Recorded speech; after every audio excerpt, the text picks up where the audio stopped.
araw po sa ating lahat. Ngayong araw na ito ay tatalakayin naman natin ang wastong hipo sa pagpili ng mga breeding materials para sa gagamitin ngayong breeding season.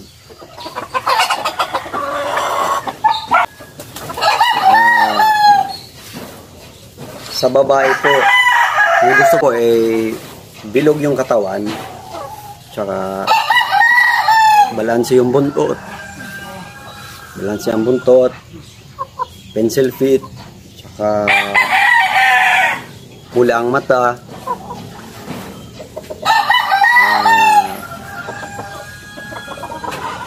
maganda kasi karamihan ngayon mahilig sa mga gwapo at maganda, mapa-backyard man o farm. Kailangan alam mo yung saktong hipo.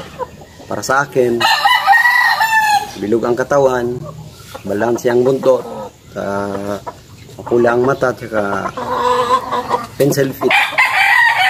Ito po ang gusto kong hipo sa pagpili ng gagamitin breeding materials.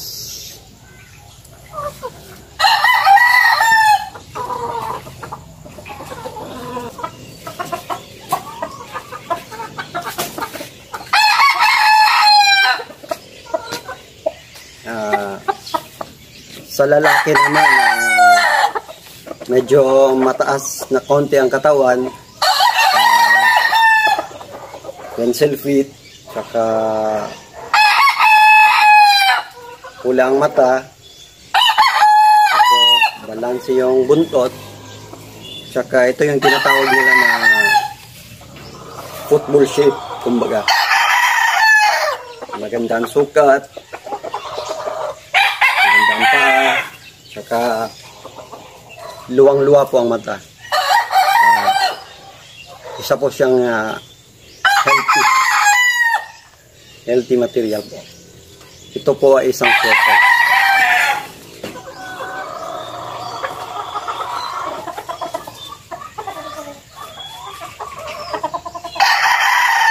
Sana po ay makakuha kayo ng idea sa aking mga ginugot ng araw na ito.